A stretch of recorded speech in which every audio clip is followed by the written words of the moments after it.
Кыргызстан эгемендүүлүккө жетүүсү менен мамлекет башчылар жана өкмөт динге карата либералдуу саясат курууга көмөк көрсөтүп, ошондой эле түрдүү дин агымдарынын өнүгүүсүнө шарттарды түзүп берген. Мындай шарттар исламдын ички жана тышкы активдүү аракеттерди жүргүзүүсүнө ыңгайлашып, натыйжада биздин мамлекетте көптөгөн түрдүү ислам жамааттары, агымдар, уюмдар пайда болгон. 2006 жылы жакынкы чыгышта 11 радикалдык уюм биригип, ислам мамлекети деп аталган топ пайда болду. Согушкерлер тобу өздөрүн ислам мамлекети деп атаганы менен дүйнө коомчулугу тарабынан мамлекет деп таанылбайт. 2013 жылы ислам мамлекети халифат түзгөнү тууралуу жарыя кылды. Ушул эле жылы алар Сириянын аймагына кирип, Башар Асадтын режимине каршы согуш ачты. Ушул Сириядагы калктын бир бөлүгү Башар Асадка анын жетектөөсүнө каршы чыкканын биз билебиз да. Жакынкы убактагы окуялар көрсөткөндөй, исламдык оппозициянын ичинде дагы мындай бирдиктүүлүк жок деп айтсак болот. Ислам мамлекети жана Аль-Каиданын өкүлчүлүгү деп айтсак болот, Жабхат ан-Нусра жана башка бир көптөгөн топтор бири-бири менен каршылашып, бири-бири менен согушуп атат десек болот. Ошондон улам биз ушул болуп аткан окуяларды толук негиздүү түрдө жарандык согуш деп аныктасак туура болот эле да. Адамдарга биз айтып кетишибиз керек. Бул жакта, бул тарапта болуп аткан күрөш, бул эң биринчи бул жарандык согуш. Бул калктын арасындагы, мусулмандардын арасындагы пикир келишпестик. Ааламдашуу мезгилинде мусулмандар жашаган өлкөлөрдөгү окуялар Кыргызстанга да кандайдыр бир деңгээлде таасирин тийгизүүдө. Саясий жана диний эксперттердин айтымында, ислам мамлекети радикал уюмунун согушкерлеринин бир канаты Борбор Азияга дагы агылышы мүмкүн. Азыркы тапта ислам мамлекети радикалдык уюму Афганистан жана Пакистандагы террористтик топтор менен алака түзүүдө. Биздин аймакка жакын болгон Өзбекстан ислам кыймылы ислам мамлекети радикалдык уюмунун мүчөсү болуп таанылды. Неизвестно, в какую Бул сторону деструктивдүү уюмдардын кайсы тарапка жылышы мүмкүн экендиги белгисиз.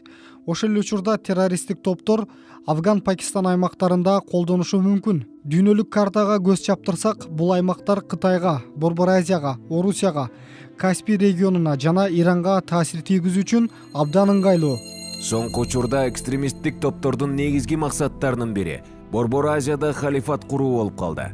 Халифат орнотуу боюнча ислам изилдөөчүлөрү эмне дейт? Эгерде халифаттык башкаруу бул исламдын негизги принциби болгондо, Куранда ачык айкын аяттарда билдирилет. Куранда эч бир аятта халифаттык куруу же болбосо халифаттык бир система боюнча эч бир аятта билдирилген эмес. Жана ошондой эле пайгамбарыбыз Мухаммед алейхиссаламдын бир да хадисинде эч кандай бир халифаттык боюнча бир система же болбосо структура көрсөтүлгөн эмес. Ошондуктан буга негизги далил катары пайгамбарыбыз өзүнөн кийин бир мамлекет башчы же болбосо халифаны дайындап кеткен эмес. Учурда ислам мамлекети деп аталган аймактагы согушка кеткен 100дөн ашуун кыргызстандык бар. Согушка кеткендердин көпчүлүгүнө радикалдык жана экстремисттик кыймылдар үгүт иштерин жүргүзүү аркылуу ар бир мусулманга маанилүү болгон жихад түшүнүгүн бурмалоодо.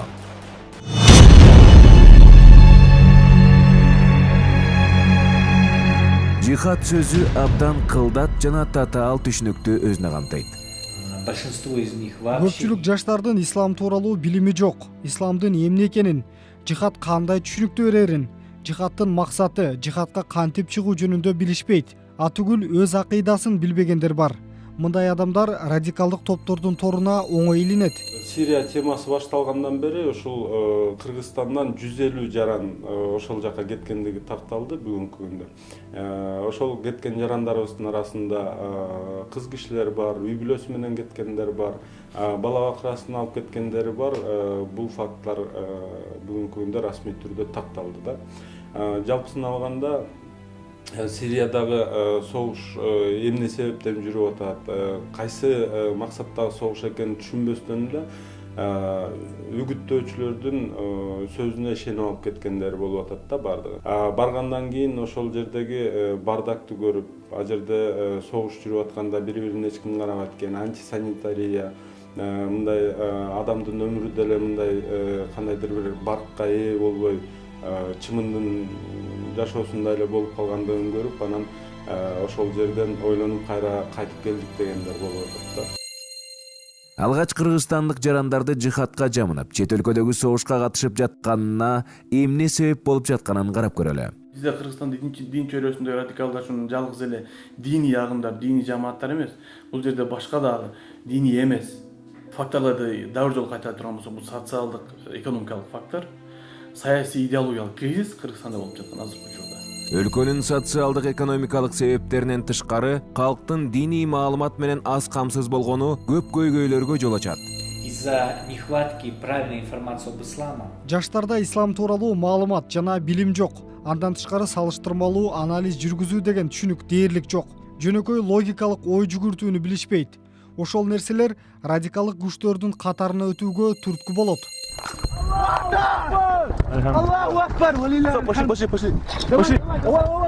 Радикалдык топтор адамдын аң сезимине таасир этүү үчүн мусулмандарды өлтүрүп жаткан видеолорду көрсөтүшөт. Мындай тасмалар көбүнчө дин тууралуу маалыматы жетишсиз жаштарда өзгөчө таасир калтырат. 2013 жылы исламга башотум менен кызыгып баштадым. Мечитке барып намаз окуп дегендей. Мечитте касташ досумду жолуктурдум. Аны менен сүйлөшүп калып, ал мага Сириядагы мусулман аялдарынын зордукталып жаткан видеолорун көрсөттү. Ал мага күнөөсүз мусулмандар, жаш балдар, аялдар өлтүрүлүп жатат деп айтты. Мусулмандарга жардам беришибиз керек деди. Зордукталган аялдар сенин эже карындашың болсо эмне болмок деп айтты. Ошого ишенип алгач Туркияга, кийин Сирияга жөнөп кеттик. Ал мурда мындай эмес болчу. Бир заматта эле өзгөрүп кетти. Керек болсо өз ата-энесин көзгө илбей калды. Улам урушуп кетет. Анан аны сыртка көп чыгарбай калдык. Өзүм да түшүнбөйм. Же ушундай чөрөгө түш болуп калдыбы билбейм. Аны бирөө окутуп койгонго деп ойлоп калам кээде. Үгүт иштерине ишенип согуш жүрүп жаткан аймактарга барууга ниеттенгендердин бир бөлүгүн Орусияга иштөөгө кеткен атуулдар түзгөндүгү байкалат. Алар үй бүлөсү жана жакындарынан алыста жүргөндүктөн радикалдуу күчтөрдүн торуна салыштырмалуу оңой илинет. Алар өздөрүнүн Сирияда же Афган-Пакистанда жүргөнүн жашырып, жакындарына Россияда экендигин айтышат. Баары жумушсуздуктун айынан болууда. Менин уулум акча табайын деп 2013 жылы сентябрь айында Орусияга кеткен эле. Ошол бойдон дайынсыз жүргөн. Кайра декабрда чалып Түркиядамын деп айтты. Сен Орусияга кетпедиң беле? Түркияда эмне кылып жүрөсүн десем, Орусиядан депорт кылып жаткандыктан мен Түркияга иштегени кеттим деди. Анда мейли иштесең иште, бирок Сирияга өтүп кетпегин деп эскерттим. Анткени Орусиядан Сирияга жаштар кетип жатканын угуп жүрөм да. Уулум өткөн жылдын декабрь айында чалгандан кийин такыр байланышпай калды. Көп өтпөй февраль айында мен Сириядамын, жихадка чыктым деп чалды. Мен таң калып, кайра үйгө тезинен кайт десем, сөзүмдү укпай койду. Ошол бойдон сүйлөшө элекпиз. Баламдын тирүү же тирүү эместигин да билбейм. Улам аны ойлоп, ден соолугум начарлап баратат.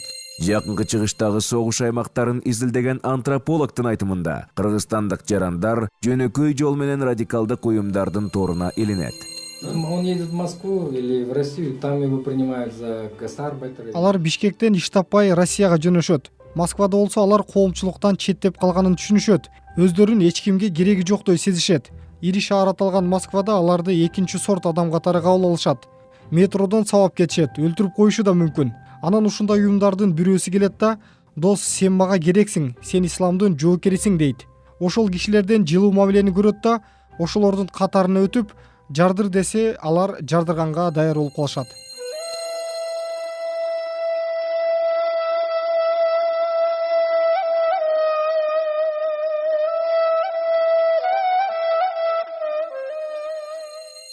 Сегодня, если мы посмотрим, Чынында эле Сирия аймагында ири башаламандык, чоң фитна болуп жатат. Ал жерге адамдар жихад үчүн келишет, бирок келгенде таптакыр башка окуяга туш болушат.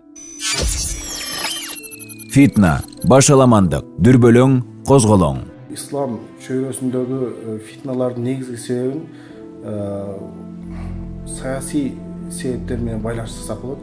Бул жерде эч кандай бир ислам дининин баалуулуктардын негизинде болуп аткан нерсе эмес да. Фитна бул адам өлтүрүүдөн да чоң күнөө деп айтылат.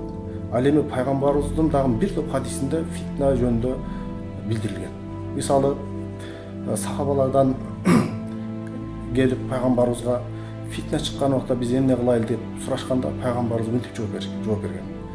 Эгер фитна чыккан болсо, үйүңөргө баргыла, бала бакыраңар менен алектенгиле, тилиңерге ээ чыккыла, башкалардын иши менен алектенбегиле. Демек, ислам дининде фитна бул эң чоң күнөөлөрдөн эсептелет. Маалыматы жетишсиз адамдарды радикалдык күчтөр өз максатында пайдалангандыктан баш аламандык келип чыгат. Сирияда болуп жаткан окуялар чоң фитна экенин каарманыбыз өз көзү менен көрүп келди. Башар Асад тарабында согушуп жатканымды билем. Бирок бир карасам мамлекетке каршы согушуп жатканымды түшүндүм. Көрсө бизге окшоп жардамга келген адамдар мамлекетке каршы чыгып жатыптырбыз. Түшүнөсүзбү? Согуш жүрүп жатат. Арадан 2-3 ай өткөн соң биз тараптан фитна чыгып кетти. Башаламандык чыгып кетти. Мусулмандар бири-биринен бөлүнүп урушуп калды. Жабхатан Нусра, Жайшунхур жамааттары ажырады. Давлат Исламия демократиялык партияга добуш бер деп такфир беришти. Мен ортодо нес болуп калдым. Мамлекеткеби же Асадкабы кимисине каршы согушаарын билбей калдым. Эгер мен согушсам, мусулманды өлтүрөм. Эгер отура берсем, ал мени өлтүрөт. Эмне кылаарын билбей калдым. Абал өтө оор болчу. Шок болдум. Алла Таала бизге берген тартуулаган ислам дини кандай карыяларга дагы, ошондой эле жаштарга дагы. Биздин этикатыбыз, ишенимибизде бир адам күнөө кыла турган болсо, же намаз окубаса, мисалы, же арак ичсе, аны кафыр деп, аны өлтүргөнгө болот деген чечимдерди чыгарбайт. Анткени күнөө кылып адам баласы күнөөкөр болот, бирок исламдан чыгып ал кафыр болуп калбайт. Ислам дини өзүңүздөр билесиздер, пайгамбарыбыз Мухаммад алейхиссалам кан төгүш үчүн келген эмес, канды сакташ үчүн келген. Адамдарды өлтүрүш үчүн келген эмес, адамдарга жашоо бериш үчүн келген.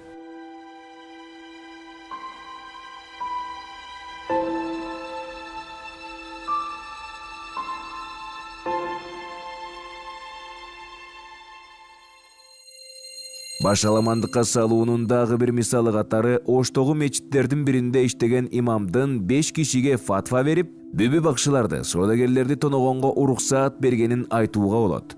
Алардан жыйналган каражатты Сирия жана Афганистанга жиберип турушкан. Илхом деген жигит мага келип, бүбү бакчыларды, соодагерлерди тоноп, акчасын алса болобу деп сурады. Мен болот деп чечим чыгардым. Негизи мындай фатваларды муфтият же казият бериши керек эле. Мен ошол жерде ката кетирдим. Аны казиятка жөнөтүшүм керек болчу. Фатва муфтияттын, казияттын же аалымдардын жардамы менен ислам принциптеринин негизинде көйгөйдү юридикалык практика жүзүндө чечүү. Учурда сот чечимдери менен өлкөнүн аймагында төмөнкү уюмдар экстремисттик, террористтик мүнөздөгү топтор деп таанылды. Жана Кыргыз Республикасынын аймагында алардын ишмердүүлүгүнө тыюу салынган. Аль-Каида, Талибан кыймылы, Чыгыш Түркистандын ислам кыймылы, Курд элдик конгресси, Чыгыш Түркистанды бошотуу кыймылы, Хизбут Тахрир Аль-Ислами, Джихад тобу же Ислам Джихад биримдиги, Туркистан Ислам партиясы же мурунку Өзбекстан Ислам кыймылы, Жайшуль Махди, Джунд Аль-Халифат, Ансаруллох, Ат-Такфир Валь-Хиджра, Акрамия. Бул террористтик уюмдар радикал салафиттик көз караштагы идеяны кармангандыгы менен белгилүү. Жогоруда айтылган топтор сырткы коркунуч жана ички башаламандыктардын мисалы катары каралууда.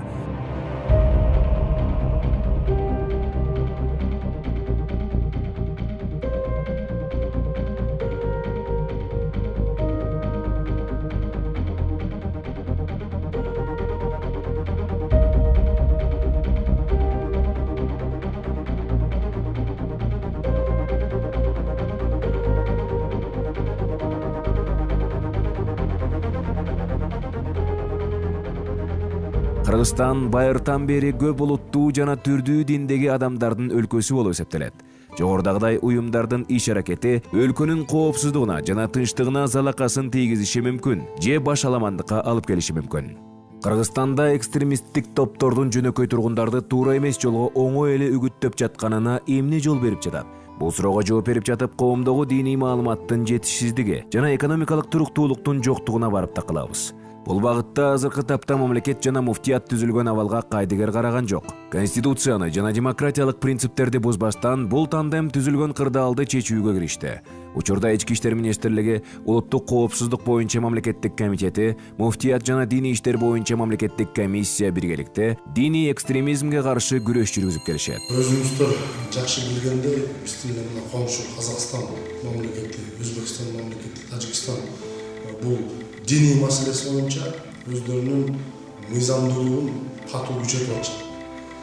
Бирок бүгүнкү күндө биздин Кыргыз мамлекетинде биздин башкармалыктын ошол эле башка чогуу иштешкен башка кызматкер мамлекеттик кызматтардын алдын ала иш чараларын жүргүзүү, көбүнчө түшүндүрүү иштерин жүргүзүп, ошого көбүрөөк көңүл буруп басым жасап атабыз. Анткени ошол эле чөйрөдөгү адамдарга, ошол эле чөйрөдөгү адамдар менен биздин кызматкерлер жеткиликтүү кылып, жолугушуп, түшүндүрүү иштерин жүргүзүп, мыйзам чегинде бардык маселелерди биз чечип атабыз. Экстремисттик топтордун негизги ишмердүүлүгү бул салттуу динди бурмалоо жана анын жардамында мамлекеттик жана коомдук түзүлүшкө каршы чыгуу болуп эсептелет. Агым жана конфессиялардын көптүгүнөн улам орто катмарды кармоого кыйын. Азырынча агымдар өздөрүнүн катарларын жөнөкөй жарандар менен толуктап, бул жамааттар кылдаттык менен аракеттенүүдө. Радикалдык күчтөр өздөрүнүн терс мүнөздөгү максатына жетүү үчүн жасаган башаламандыктары Сириядагы мусулманды өлтүрүп жаткан абалга алып келиши мүмкүн. Идеологии нужно противопоставить. Идеологияга каршы идеология коюшубуз керек. Жакынкы чыгышта салафизм идеологиясынын экспансиясы жүрүп жатса, анда биз өзүбүздүн идеологиябызды ага каршы койгонубуз туура болот. Диний радикализмге каршы туруу үчүн мамлекет менен диндин биргеликте иш алып баруусу керектиги эске алынып, ички иштер органдары менен диний уюмдардын кызматташуусу боюнча атайын концепция иштелип чыккан. Диний чөйрөдөгү түшүндүрүү иштеринин натыйжасында көптөгөн экстремисттик жана террористтик мүнөздөгү кылмыштарга бөгөт коюлууда. Маалыматтын жетишсиздигинин натыйжасында экстремисттик уюмдардын тузагына илинген атуулдар менен иштөөнүн натыйжасында аларды бул илдеттен арылтууга жетишилүүдө. Ошондой эле укук коргоо органдары тарабынан диний жана коомдук бирикмелер менен жүргүзүлгөн иш-аракеттердин натыйжасында коомдогу радикалдашуу процессине кандайдыр бир өлчөмдө тоскоол жаратууга мүмкүн экендиги талашсыз. Диний экстремизмдин алдын алууда коомчулукта өзгөчө жаштардын, диний ишмерлердин арасында уюштурулган талкуулардын, түшүндүрүү иштеринин орду эбегейсиз зор экендиги маалым. Бардык коомдук мамилелерде чектен чыккан көз карашка ынануу, чектен чыккан көз карашты жактыруу, ошону жактоо бул экстремизм деп айтылат. Жогоруда айтылган коркунучтардын дагы да болсо толук изилденбегендигин, баа берилбегендигин эске алуу менен тийиштүү мамлекеттик органдар, илим изилдөө институттары, коомдук бирикмелер жана диний уюмдардын өкүлдөрү менен биргеликте ар түрдүү изилдөөлөрдү, талкууларды уюштуруусу бүгүнкү күндүн талабы. Албетте биздин бул басып аткан жолубуз көбүрөөк билим менен динди, илим менен динди кошо алып кетүүнүн негизинде мен ойлойм бара-бара акыл эстүүлүк менен алдыга ошол негизги сабак алына турган түркүктөрдөн, принциптерден, аят, хадистерден азыркы доорго ылайыкташтырылган негизги принциптерди, азыркы доорго кандай маселелерди чечүүгө, кайсыл маселелерибизди туура багыттоого мүмкүнчүлүк алабыз деген ойлонуунун негизинде чыккан жоромол, ойлонуунун негизинде чыккан жаңы түшүнүк, ойлонуунун негизинде чыккан жаңы маданият болот дегенибиз, ал керектүү. Кыргызстан ар бир жаранына дин тутуу эркиндигин сунган суверендүү өлкө. Бирок радикалдык көз караштарга жана экстремисттик аракеттерге жол берилбейт. Бүгүнкү күндө жихадка аттанган жарандарды 3 түргө бөлүүгө болот. Биринчиси маалыматы жетишсиз болуп алданып калгандар. Экинчиси экстремисттик жана террорлук топтордун мүчөлөрү. Үчүнчүсү болсо акча табуу үчүн жихадка жамынып, согуштук аракетке жалдангандар. Наши граждане, если там совершают преступления в других странах, Кыргызстандын жарандары чет өлкөдө болуп жаткан согушка катышып, террористтик иштерди аткарса, анда Кыргызстанга келип, уюмдарды түзүп, экстремисттик акцияларды жүргүзүшү да ыктымал. Мындай адамдарга мыйзам тарабынан катаал эрежелер каралган.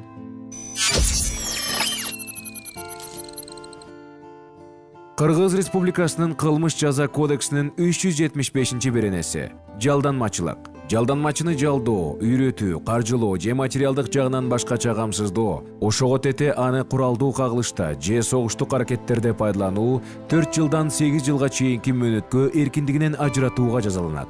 Жалданмачынын куралдуу кагылышка же согуш аракеттерине катышуусу 3 жылдан 7 жылга чейинки мөөнөткө эркиндигинен ажыратууга жазаланат. Көбүнчө бул маселелерди алып караганыбызда толеранттуулуктан, ошондой кошо жашоо маданиятынан узак болуу көбүнчө сабатсыздыктан келип чыкканын көрөбүз.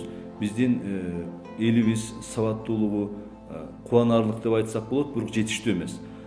Бизде ушул келе жаткан коркунучту, болуп аткан айлана чөйрөдөгү кооптуулукту байкап, биздин мамлекетибиз, коомубуз дагы ишенип, мамлекетибиз жетекчиси баштаган урматтуу президентибиздин инициативасы менен дагы билесиздер, 1 жылдан бери биздин Кыргызстаныбызда диний реформалоо жүрүп атат. Диний тармактагы реформа процесси жүрүп атат.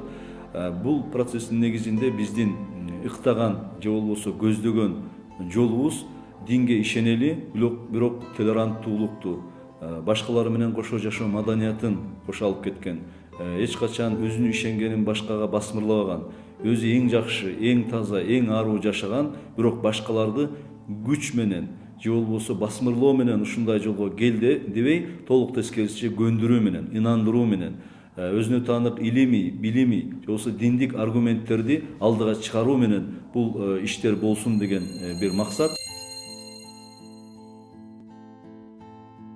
Мамлекет жана диний илимий изилдөө борборлор тарабынан көйгөйлөр чечиле тургандай иш-чаралар жүргүзүлүүдө. Өлкөбүздөгү диний абалды турукташтыруу, башаламандыктарга жол бербөө, диний экстремизмге каршы турууну жакшыртуу максатында мамлекеттик саясаттын жаңы диний концепциясы иштелип чыгып, ал Кыргыз Республикасынын Коргоо кеңешинин кезектеги отурумунда бекитилди. Жаңы концепцияда жогорудагы маселелерди жөнгө салуу менен бирдикте мамлекет менен диний уюмдардын арасындагы алаканы өнүктүрүү, диний билим берүү, диний сабатсыздыкты жоюу жана калк арасындагы түшүндүрүү иштерин жүргүзүү, диний радикализмге каршы туруунун негизги каражаттары экендиги белгиленди. Мындай абалда өзүн Кыргызстандын чыныгы жараны деп эсептегендерден 2 нерсе гана талап кылынат. Биринчиси, социалдык катмарына ишенимине карабастан диний жактан билимдүү болуу. Экинчиси, түрдүү конфессияларга толеранттуу болуу. Бири-бирибиздин ишенимдерибизди сыйлаган учурда гана тынчтыкта чогуу жашай алабыз жана жүрөгүбүзгө ыйман келе тургандай мүмкүнчүлүк түзө алабыз.